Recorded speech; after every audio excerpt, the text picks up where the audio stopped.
Hello बच्चों, my self गौरव मिश्रा और आज हम शुरू करने जा रहे हैं variation in small g means variation in gravitational acceleration पढ़ने जा रहे हैं। अब हमारा नेक्स्ट टॉपिक है बच्चों variation in small g in going below from the earth surface. अगर हम अर्थ सरफेस से नीचे जाएं तो वहां पे स्मॉल जी कैसे वेरी करेगा ये हमको समझना है। भाई ऊपर वाला तो मैं केस देख चुका हूं, जैसे जैसे अर्थ सरफेस से ऊपर जाते हैं स्मॉल जी की वैल्यू क्या होती है, डिक्रीज होती है, कम होती जाती है। अब हमको ये महसूस करना है कि अगर अर्थ से नीचे जाएंगे, अर्थ सरफेस से नीचे जाएंगे, जैसे मान लीजिए कि ये अर्थ है, ठीक है बच्चों।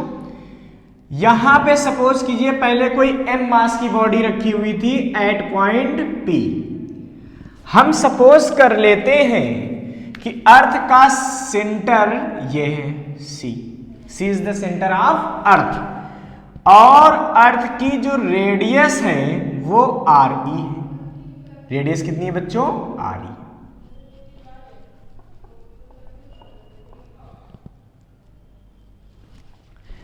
अब ऐसा होता है कि अगर मैं बेसिक बात करूं, अर्थ का मास सपोज कर लेते हैं me, अर्थ का टोटल मास कितना कर लेते हैं me, मतलब हमने सपोज कर लिया me is the mass of earth,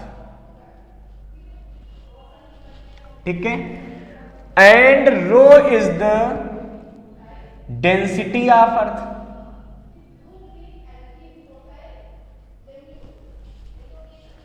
अगर रो इसकी डेंसिटी है, एमी इसका मास है आपको, तो यहां पे मास ऑफ अर्थ क्या आ गया, वॉल्यूम इनटू डेंसिटी। वॉल्यूम कितना है 4/3 पाई आर क्यूब इनटू डेंसिटी कितनी है रो, और इसका हम यूज अभी आगे करेंगे बच्चों। अब देखिए अगर आप पॉइंट P पे बात करें, एट पॉइंट P हमने सपोज कर रखा है P पॉइंट पे ग्रेविटेशन एक्सेलरेशन कितना है, स्मॉल जी है।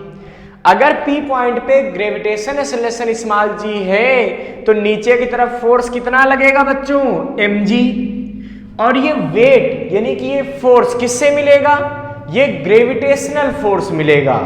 और ग्रेविटेशनल फोर्स अर्थ कितना लगाती है, वो लगाती है Gm1 m2 upon r square. तो G कैपिटल G और m1 means mass of earth, m2 means mass of body upon में RE का स्क्वायर। बच्चों m से m को कैंसिल कर दीजिए तो स्मॉल g क्या बनेगा, Gme upon RE square. Now put value of me की वैल्यू यहां पे पुट कर देंगे तो क्या मिलेगा, small g is equal to capital G upon RE square into me। तो भाई me की वैल्यू क्या है, ध्यान से देखिए, ये 4/3 pi RE cube into rho. RE square से दो पावर कैंसिल होंगी, means small g is equal to आएगा 4/3 G pi RE rho. This is equation number 1। ये बच्चों क्या हो गई, इक्वेशन नंबर 1 हो गई। अब हमने ये सोचा कि अगर हम अर्थ में एक सुरंग बना दें, एक यहां पे माइन डिग कर दें, ठीक है, यहां तक हम बना दें।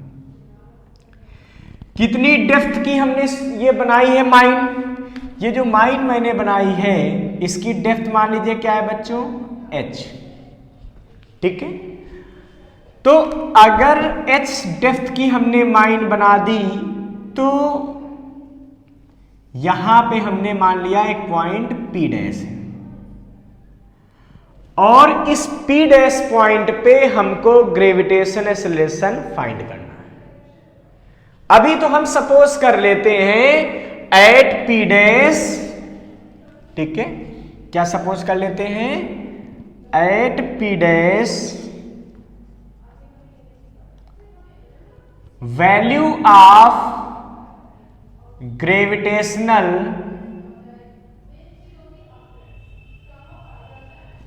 Acceleration is G dash. हमने क्या मान लिया कि P डैश पे ग्रेविटेशन एक्सेलरेशन कितना है, G dash. Then weight of body at P dash is equal to gravitational force. तो जो P डैश पर वेट लगेगा वो किसके बराबर होगा? ग्रेविटेशनल फोर्स के बराबर होगा। अच्छा सोचिए, P डैश पॉइंट पे कितना वेट लगेगा? भाई वही m मास की बॉडी अब यहां आ गई है। जब ये वही बॉडी यहां पे आ गई है, इसका मतलब अब वेट कितना लगेगा?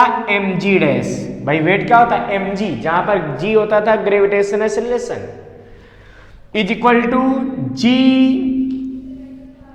मास ऑफ फर्स्ट बॉडी।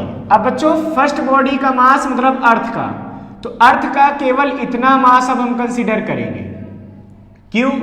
क्योंकि जो हालो स्फीयर ऊपर का बन गया इस पॉइंट के लिए, तो वो हालो हो गया, मतलब इसके अंदर आ गया, तो उसकी वजह से इस मास m पे लगने वाला नेट फोर्स 0 होगा।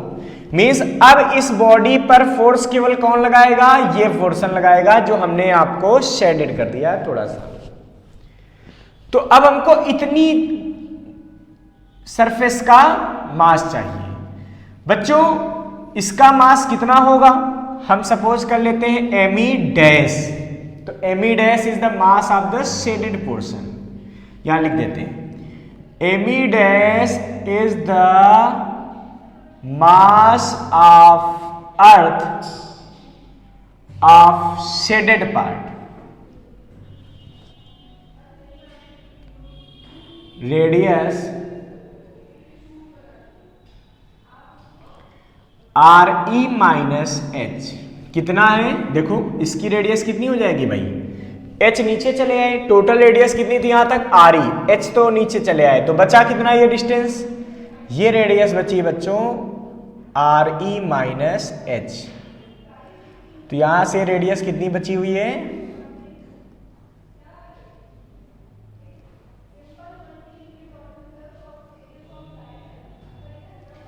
ये बची है RE माइनस h। अब बच्चों जरा ध्यान दीजिएगा, इसका मतलब mg dash equal to G me dash upon G me dash m upon में डिस्टेंस का स्क्वायर। तो यहां से इसकी डिस्टेंस कितनी बची? देखो RE माइनस h का whole square. It means g dash is equal to कितना आ गया बच्चों? यह आ गया G me dash upon RE minus h का whole square. Students now put the value of me dash. You know mass is equal to क्या होता है? Volume into density. तो इतने पोर्शन का मास क्या होगा? इसका वॉल्यूम। तो इस पोर्शन का मास वॉल्यूम कितना होगा? 4/3 पाई RE माइनस h का क्यूब इंटू डेंसिटी। तो डेंसिटी तो हमने एक यूनिफॉर्म मान रखी है रो। ये वैल्यू यहां पे पुट कर देंगे। 10 small g dash is equal to, बच्चों me डैश की वैल्यू पुट करो, क्या आएगा?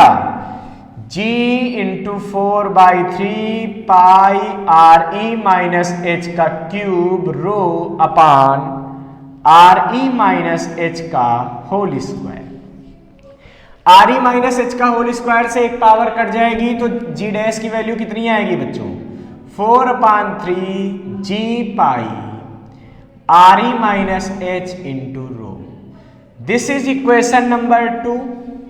सेकेंड इक्वेशन में फर्स्ट इक्वेशन से डिवाइड कर दीजिए, तो क्या मिलेगा आपको? ये बनेगा g dash upon g is equal to, ध्यान से देखिए, तो 4/3 pi g RE minus h into rho divided by 4/3 pi g RE रो।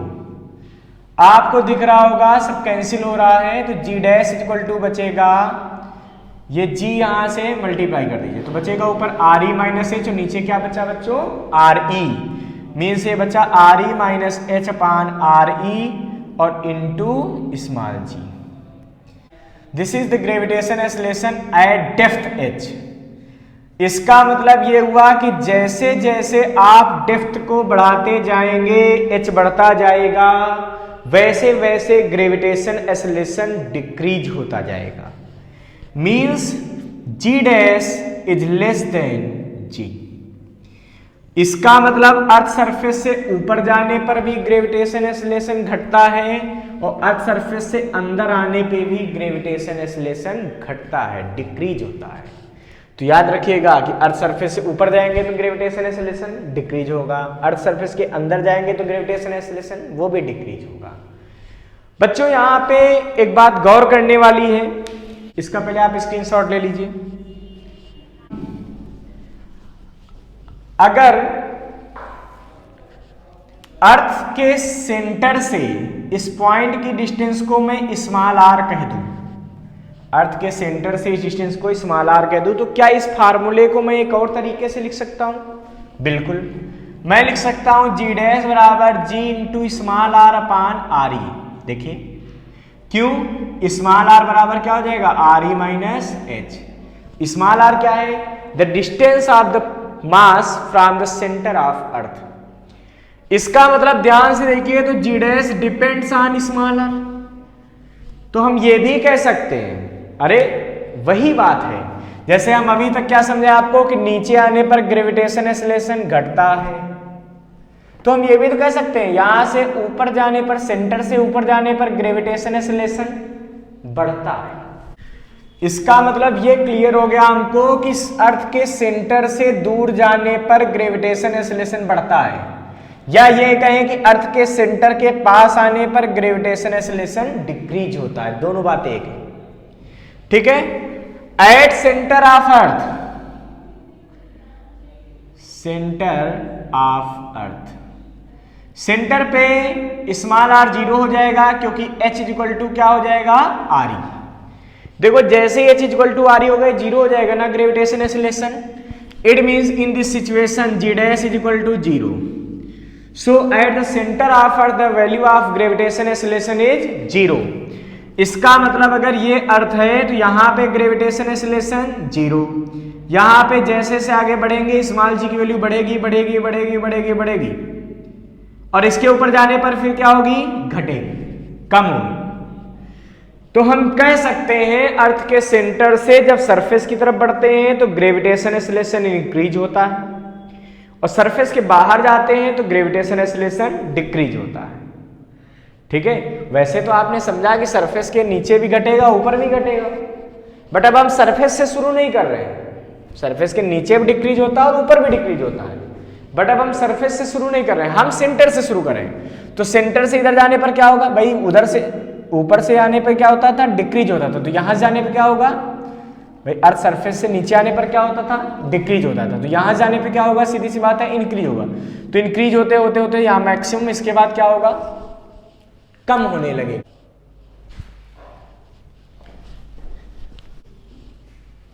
हमने देखा कि at height h from earth surface gravitation acceleration formula क्या है था बच्चों, G R E square upon small R square. याद करो आपने क्या निकाला था, जी डैश इक्वल टू निकाला था G R upon 1 plus H upon R E का होल स्क्वायर। अगर आप एलसीएम लेके सॉल्व कर लें तो ये आ जाएगा।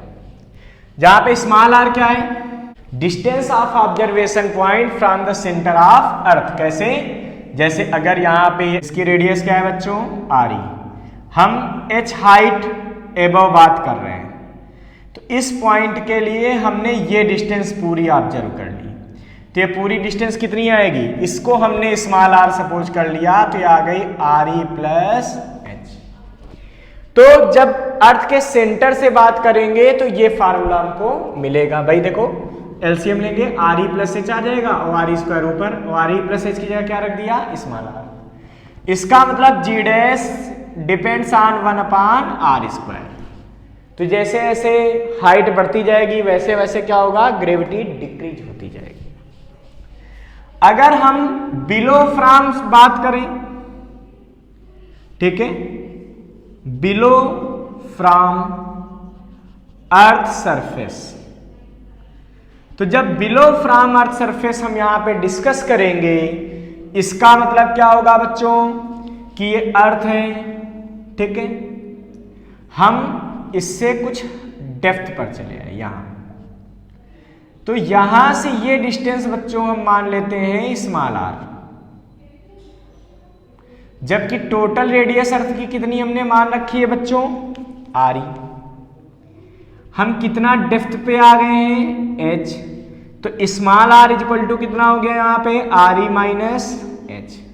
यहां पे भी स्मॉल आर क्या है, distance of observation point from the earth centre, centre से ये है।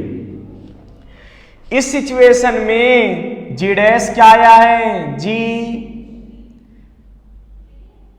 Small R upon R E. It means G dash depends on small R. इसका मतलब ये हुआ अर्थ के सेंटर से जितना ज्यादा आगे बढ़ेंगे उतना ज्यादा ग्रेविटी बढ़ेगी। इसका मतलब क्या हुआ कि जितना अंदर आओगे डेप्थ पे उतना ग्रेविटी डिक्रीज होगी, बात वही है। तो सेंटर से आगे बढ़ने पर स्मॉल जी क्या होगा बच्चों, इंक्रीज होगा। तो अगर इसको हम ग्राफ के फॉर्म में बनाएं तो कुछ ऐसा बनेगा, ये अर्थ है, ठीक है। सेंटर पे ग्रेविटेशन एक्सेलरेशन 0, इधर हम क्या ले रहे हैं, डिस्टेंस, इधर हम क्या ले रहे हैं, ग्रेविटेशन एक्सेलरेशन, ठीक है। जैसे जैसे हम आगे बढ़ेंगे वैसे वैसे ग्रेविटेशन एक्सेलरेशन बढ़ेगा, लेकिन कहां तक, सरफेस तक, जब तक स्मॉल आर की वैल्यू आर ई के बराबर नहीं हो जाती। जैसे ही स्मॉल आर की वैल्यू आर ई के बराबर हो जाएगी, मींस सरफेस पर ग्रेविटेशन एक्सेलरेशन मैक्सिमम, उसके बाद क्या होगा, डिक्रीज होने लगेगा। अंदर G dash proportional to R और बाहर G dash is proportional to 1 upon R square. Clear, ये ग्राफ बना लीजिए और अच्छे से सीख लीजिए। तो स्टूडेंट्स, इस तरीके से हम लोगों ने वेरिएशन ऑफ स्मॉल जी पढ़ लिया। हमको पता चल गया कि अर्थ के सेंटर पर ग्रेविटेशन एक्सेलरेशन क्या होता है, 0। सेंटर से आगे बढ़ने पर बढ़ती जाती सरफेस पर मैक्सिमम, उसके बाद आगे बढ़ने पर फिर से ग्रेविटेशन एक्सेलरेशन डिक्रीज होने लगता है।